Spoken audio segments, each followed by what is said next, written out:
ডিব্ৰুগড়ৰ মুখ্যমন্ত্ৰী সচিবালয়লৈ অহাৰ যিটো এটা পৰম্পৰা আমি আৰম্ভ কৰিছিলোঁ সেই পৰম্পৰাটো এই মাহতো আমি অব্যাহত ৰাখিছোঁ। যোৱা 14 তাৰিখে মই ডিব্ৰুগড়লৈ আহিছিলোঁ আৰু আজি 17 তাৰিখ মই গুৱাহাটীলৈ উভতি যাম। ডিব্ৰুগড়ত থকা সময়ছোৱাত মই টোটেল 42টা সংগঠনক সাক্ষাৎ কৰোঁ আৰু ইয়াৰ ভিতৰত কিছু ব্যক্তিগত সাক্ষাৎকাৰী সকলো আছিলে। বিশেষকৈ ডিব্ৰুগড়, চৰাইদেউ, শিৱসাগৰ আৰু তিনিচুকীয়া জিলাৰ ব্যক্তিসকলক বা সংস্থাসকলক সহায় কৰাৰ মোৰ সৌভাগ্য হয়। ডিব্ৰুগড়ত থকা সময়ছোৱাতো আমাৰ মুখ্যমন্ত্ৰীৰ কাৰ্যালয় চলিয়ে আছিল। ইয়াৰ পৰাই মই প্ৰায় 40টা ফাইল, 90খন চিঠি আৰু এই ধৰণে আমাৰ কাম কাজবোৰ চলি থাকে। গুৱাহাটীত নথকাৰ কাৰণেও আমাৰ কাম কাজৰ কোনো অসুবিধা হোৱা নাছিলে। এইবাৰ ডিব্ৰুগড়ত থকা সময়ছোৱাত আমি কেইটামান সমষ্টিৰ উন্নয়নমূলক কাম কাজৰ ওপৰত খুব ডেফটত গৈ আমি এনালাইচিছ কৰোঁ আৰু সেই সমষ্টিকেইটাৰ বিভিন্ন আঁচনি আমি অনুমোদন জনাওঁ, সমস্যাৰ সমাধান কৰোঁ। এই সমষ্টিকেইটা হ'ল চিচিৰ বৰগাঁও, মাজুলী, মাহমৰা আৰু দুলীয়াজান। এই চাৰিওটা সমষ্টিৰে গুৰুত্বপূৰ্ণ ৰাস্তা, ইলেক্ট্ৰিচিটি, মথাউৰি, মাটি সম্পৰ্কীয় বিভিন্ন সমস্যা এই সময়ছোৱাৰ ভিতৰতে আমি সমাধান কৰোঁ। আপোনালোকে ইতিমধ্যে অৱগত যে ডিব্ৰুগড়ত থকা কালছোৱাতে মই অসম মেডিকেল কলেজৰ চিটি হস্পিটেল ডিব্ৰুগড়ত কেন্দ্ৰীয় মন্ত্ৰী সোণোৱাল ডাঙৰীয়াৰ সৈতে আধাৰশিলা স্থাপন কৰোঁ আৰু মিড ডে মিলৰো আমাৰ চেণ্ট্ৰেলাইজ কিটচেন ব্যৱস্থাৰো আমি আধাৰশিলা স্থাপন কৰোঁ। যোৱাকালি মই ডিব্ৰুগড়ত নিশা কটালেও দিনটোত মই লখিমপুৰ, ধেমাজি আৰু শিৱসাগৰ জিলা ভ্ৰমণ কৰিছিলোঁ। লখিমপুৰ জিলাতো কেইবাটাও উন্নয়নমূলক কাম কাজত মই সাক্ষী হোৱাৰ মোৰ সৌভাগ্য হৈছিল। ধেমাজিতো বিশেষকৈ চিচিৰ বৰগাঁৱত কেইবাটাও দল সংগঠনক সাক্ষাৎ কৰিছিলোঁ আৰু নিশা মই শিৱসাগৰৰ বৰিচুক ভাটিপাৰ গাঁৱলৈ গৈছিলোঁ, য'ত নেকি ONGCৰ যিটো ৱেলৰ পৰা বৰ্তমান গেছ নিৰ্গমন হৈ আছে তাৰ ভুক্তভোগীসকলক সাক্ষাৎ কৰিছিলোঁ আৰু তেওঁলোকৰ পৰা তেওঁলোকৰ অভাৱ, অভিযোগ, সমস্যাৰ বুজ লৈছিলোঁ। আপোনালোক সকলোৱে জানে যে 12 জুনৰ পৰা এই ঘটনা আৰম্ভ হয় আৰু আজিৰ দিনটোত প্ৰায় 350টা পৰিয়াল কেম্পত আছে আৰু তেওঁলোকে এটা উৎকণ্ঠাৰ মাজেৰে সময় পাৰ কৰিছে। আজি ৰাতিপুৱা অসমৰ মুখ্য সচিব ডাঙৰীয়াই আমাৰ ONGCৰ চেয়াৰমেনৰ লগত কথা বতৰা পাতিছিলে এই সম্পৰ্কত আৰু ONGCৰ চেয়াৰমেনে নিজে শিৱসাগৰলৈকে অহাৰ বাবে তেওঁ প্ৰতিশ্ৰুতি দিছে আৰু USAৰ পৰা, আমেৰিকাৰ পৰা এজন বিশেষজ্ঞক তেওঁলোকে ইতিমধ্যে মাতিছে বুলিও আমাক কৈছে আৰু তেওঁলোক আশাবাদী যে খুব সোনকালে ৱেলটো ব্লক কৰিব পৰা হ'ব।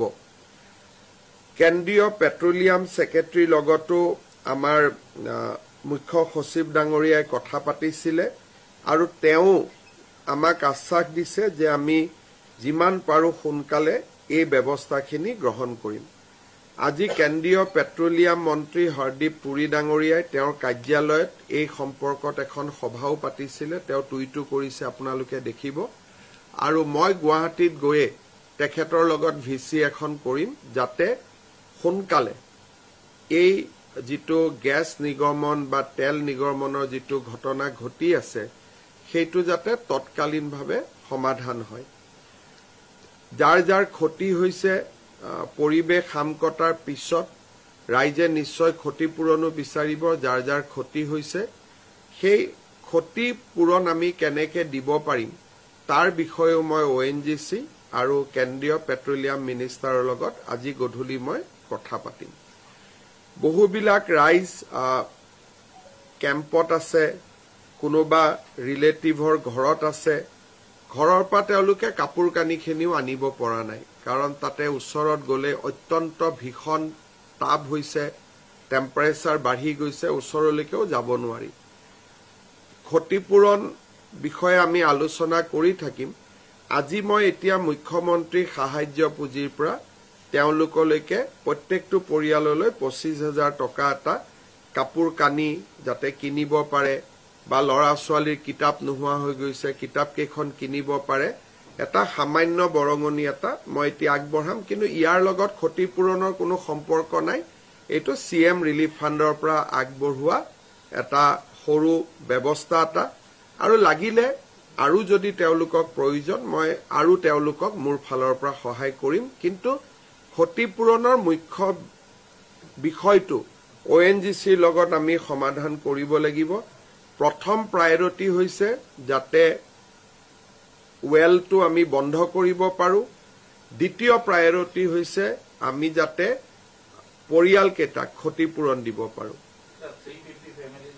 332 of exactly not 350 10 or 15 will be less so গতিকে এই গোটেইখিনি কাম যোৱাকালি মই দেখি অহাৰ পিছত হাতত লৈছো আৰু আজি গুৱাহাটীত গৈয়ে যেতিয়া মই পুৰি ডাঙৰীয়াৰ লগত ভিসি এখন কৰিম তেতিয়া গোটেই কথাখিনি আৰু পৰিষ্কাৰ হ'ব তেতিয়া মই অহাকালি বা গধূলি মোৰ টুইটত আপোনালোকক গোটেই কথাখিনি জনাব পাৰিম কিন্তু আমেৰিকাৰ পৰা এজন বিশেষজ্ঞ তেওঁলোকে অনাৰ যিটো প্ৰস্তাৱ দিছে তাকো মই ফলো আপ কৰিম আৰু মানুহখিনিক যাতে কোনো কাৰণতে পৰিৱেশটো বেয়া নহয় বা মানুহখিনিৰ ক্ষতি নহয় তাৰ বাবে ব্যৱস্থা লম আৰু অহা কালি বা পৰহি পৰিস্থিতি নিৰীক্ষণ কৰি থাকিম আৰু দৰকাৰ হলে মই আকৌ এবাৰ শিৱসাগৰলৈকে আহিম আপোনালোকে যদি কিবা খুদিব খুজে খুদিব পাৰে তাৰ আগতে মই ডিব্ৰুগড়ৰ লগত জড়িত এটা সৰু খবৰ এটাও দি দিওঁ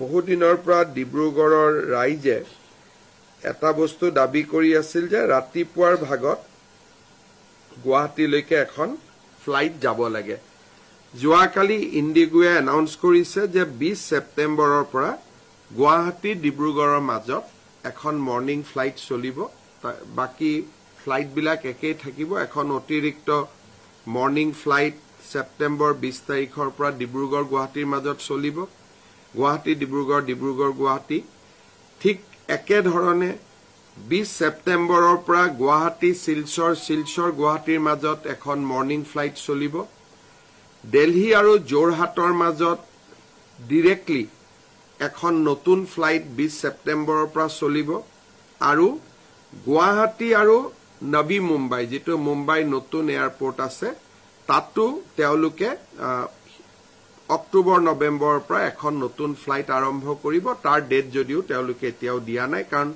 তাতো এয়াৰপোৰ্টটো এতিয়ালৈকে ৰেডি হৈ উঠা নাই কিন্তু তিনিখন নতুন flight Delhi Jorhat September 20 additional daily early morning flights Guwahati Silchar Guwahati Dibrugarh এইখিনি আপোনালোকে নতুনকৈ পাব বিশেষকৈ ডিব্ৰুগড়ে পাব এইখিনি এটো এটা ভাল খবৰ আছিল মই আপোনালোকক জনালো অহা মাহত মই আকৌ আহিম আৰু কেইবাটাও অহা মাহতো ডেভেলপমেন্ট কাম থাকিব আৰু অহা মাহতো মই 4 দিন থকাকৈ আহিম তেতিয়া খুব ভাল পদক্ষেপ লৈছে আপোনাৰ ব্যক্তিগত প্ৰচেষ্টাত এক চাৰিখন বিমানৰ কথা ইতিমধ্যে ইণ্ডিগোৱে ঘোষণা কৰিছে কিন্তু ডিব্ৰুগড়বাসীৰ বাবে যিহেতু আপুনি জানে যে নৈশ ভাগত কোনো বিমান নচলে কিন্তু এয়াৰপোৰ্টটো অলৰেডি ইকুইপড হৈ আছে আপুনি যদি এটা ফ্লাইটো আপোনাৰ প্ৰচেষ্টা যদি ঠিক আছে মই চেষ্টা কৰিম ৰাতিৰ কাৰণে চেষ্টা কৰিম মোক একেদিন ইয়াত আহোঁতে দিনৰ কথা ৰাতিপুৱাৰ কথা কৈ আছিল কাৰণে মই ৰাতিপুৱাটো কৰি দিলো ইভিনিংটো হ'ব ইভিনিং হলে মানে কি ৰাতি মানুহ ডিব্ৰুগড়ত নাথাকিব ৰাতিপুৱা আহি গধূলি গুচি যাব সেইকাৰণে পৰ্যটনৰ পৰা হেতু অলপ লষ্ট হয় সেইকাৰণে আমি সদায় চেষ্টা কৰোঁ যে কোনোবা মানুহ আহিলে এটা দিন থাকি যাওক, নহ'লে হোটেলৰ ৰুমবিলাক খালী হৈ থাকিব, চব ৰাতিপুৱা আহিব গধূলি গুচি যাব। হয় হয় হয় হয়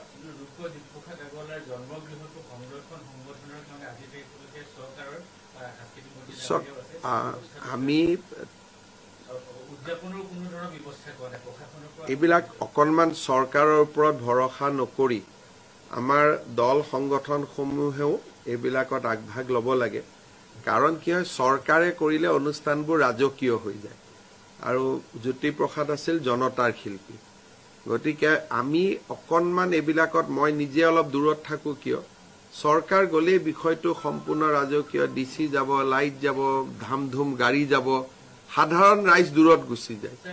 সেইকাৰণে ভোলাগুৰিতটো আমি এতিয়া কনকলতা বিশ্ববিদ্যালয় হ'ব, ভোলাগুৰিত জ্যোতিপ্ৰসাদৰ কথা ঘৰখিনি সংৰক্ষণৰ কামো হৈ আছে, তামোলবাৰীতো আমি কৰাত কোনো আপত্তি নাই, কিন্তু অনুষ্ঠানবিলাক যিমান পাৰি ৰাইজে পালন কৰিলে ভাল। মই চাই ল'ম, এইবাৰ আহিলে কোনো মই চাই ল'ম, মোৰ নলেজত নাই, মই এবাৰ আহিলে চাই ল'ম। কাৰ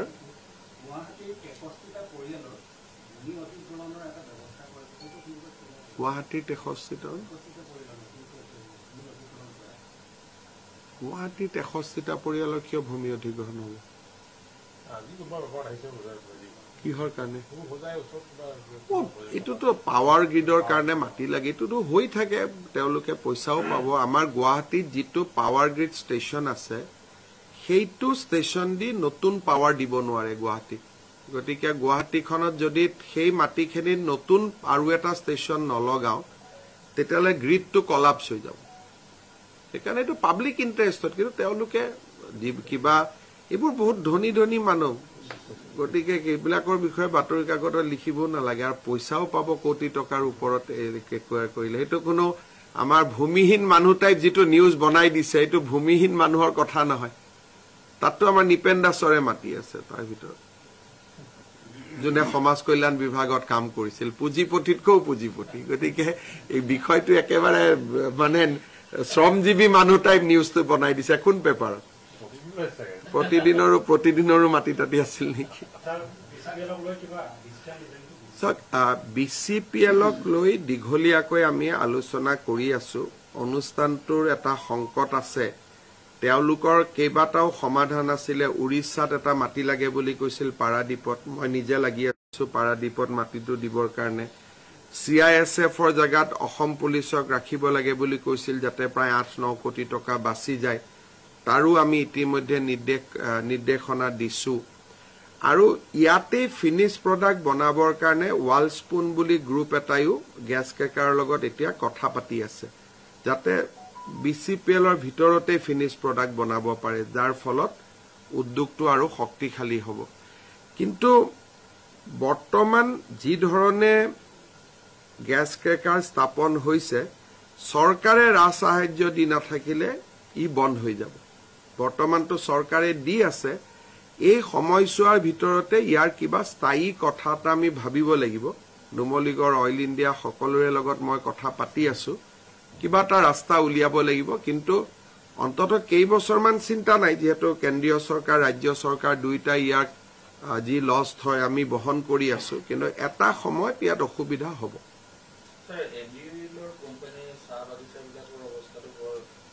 ইতিমধ্যে আমি ব্যৱস্থা লৈছো, যদি এণ্ড্ৰইলে চলাব নোৱাৰে চৰকাৰে বাগানকেইখন বিক্ৰী কৰি দিব। তাৰ কাগজ পত্ৰৰ কাম ইতিমধ্যে বহুতখিনি আগবাঢ়ি গৈছে।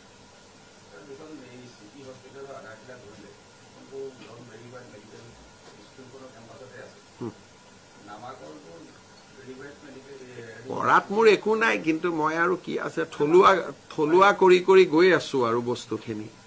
মানে আমাৰ কি হ'ল, এটা 75 ইয়াৰ্ছ যেতিয়া ভাৰত পাৰ হ'ল, তেতিয়া এটা লাহে লাহে মানুহৰ মনত এটা হৈছিল যে চব থলুৱা হৈ যাওক, গোটেইবিলাক আমাৰ নাম ধাম কাম, যেনেকে প্ৰধানমন্ত্ৰী জেগাটোৰ নাম আছিল ৰেচ কোৰ্চ, ঐতিহ্যমণ্ডিত নাম আছিল, তেওঁ কৰ্তব্য পথ কৰি দিলে। গতিকে ডিব্ৰুগড় ৰাইজে যদি বিচাৰে মোৰ কৰি দিয়াতে আপত্তি নাই কিন্তু আমি লাহে লাহে কাৰণ এই গোটেইবিলাকত যদিও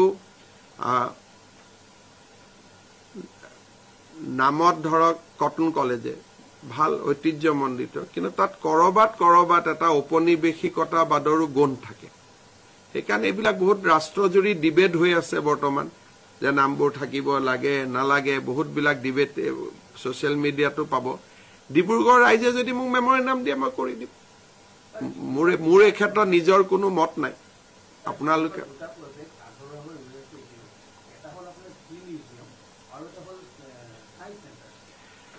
সায়েন্স সেন্টাৰ আৰু টি মিউজিয়ামটোত এইটোৱে কথা যে টি মিউজিয়ামটোত আমাক আৰু অলপ পইচা লাগে আৰু অলপ ডাঙৰ কৰি তেওঁলোকে এষ্টিমেটখন বনাই আছে গতিকে টি মিউজিয়ামটো হৈ যাব সায়েন্স মিউজিয়ামত কন্ট্ৰেক্টৰজন সামহাউ স্লো হৈ আছে আমি কামটো কেনসেল কৰি নতুন কন্ট্ৰেক্টৰ এজনক দিব লাগিব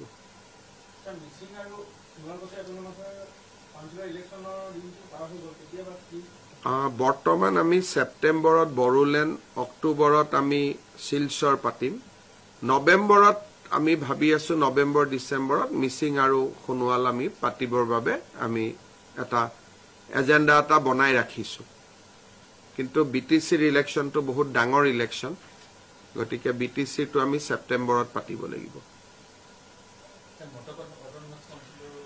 মটক আৰু মৰাণৰ এটা সংশোধনী হ'ব যে সেই কাউন্সিলত অকল মটক আৰু মৰাণ মানুহে ভোট দিব নহলে এটা মানে বিতৰ্ক হৈ যায় চাহ বাগিচাৰ মানুহ কৰবাত আহোম মানুহ তেওঁলোকেও ভাবে যে আমি মটক কাউন্সিলত গুচি গলো নেকি সেই বিতৰ্কটো অৱসান ঘটাবৰ কাৰণে কেইবা লানিও আমাৰ আলোচনা হল এতিয়া এটা সিদ্ধান্ত হৈছে যে মটক কাউন্সিলত অকল মটক মানুহে ভোট দিব মৰাণ কাউন্সিলত মৰাণ মানুহে ভোট দিব মই ভাবো যে এই মাহৰ কোনোবা এখন কেবিনেটতে হি এপ্ৰুভ হ'ব এতিয়া সমস্যাটো যাতে এইবিলাক সেনসিটিভ জায়গা কিবা এটা কাম জলদি কৰিব গৈ যাতে কোনো কাজিয়া পেছালত না যাও সেইকাৰণে আমি অলপ লাহে লাহে আলোচনা কৰি আছো যেহেতু এইবিলাক এনেকুৱা কথা নহয় যে আজি নকৰিলে ৰাতিপুৱাই ৰেল গাড়ীখন মানে মিছ কৰি যাম তেনেকুৱা কথা নহয় প্ৰতিটো সম্প্ৰদায়ৰ মাজত বুজাবুজিটো অব্যাহত ৰাখাটো আটাইতকৈ বেছি প্ৰয়োজনীয়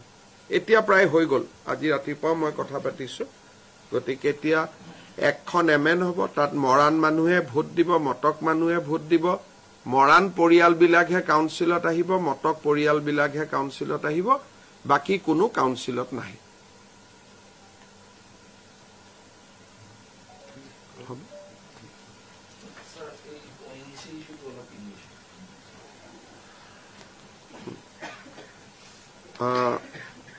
there is a well blowout in ONGC's Barishuk Bhatipara well at Sibsagar district on 12 June 2025.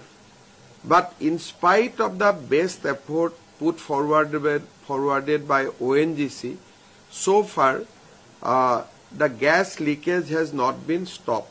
People are suffering like anything. People are coming to a nearby school. They are camping there.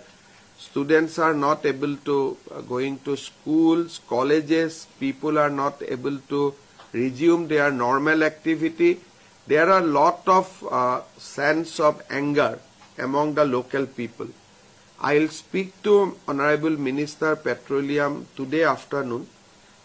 My request will be to send expert immediately so that this leakage is controlled immediately. If somehow fire it connect with fire, then it will be a huge disaster. So far there is only leakage, there is no fire. But if for some reason fire happens, then it will go out of control. So matter is very serious, matter is very urgent. I'll speak to Honorable Union Minister for Petroleum today on this issue. Sir, regarding the Dhubri situation, Gaurav Gogoi has alleged that it's RSS and BJP's involvement. Look, people who can believe that Hindu can kill a cow and Hindu people will then put up a cow head in a temple, I think these people doesn't deserve even reaction. These are a very different kind of mentality. how can BJP RSS people mean Hindu people? Will a Hindu people basically slaughter a cow and then they will put a part of it in the temple? What about the remaining part of the cow? Where it will go? So we recovered all this part of a cow or part of the beef immediately after the Eid, next day of the Eid. Even the local people has admitted that it is some of our misguided youth has done that. So I don't know why Congress is trying to protect those elements.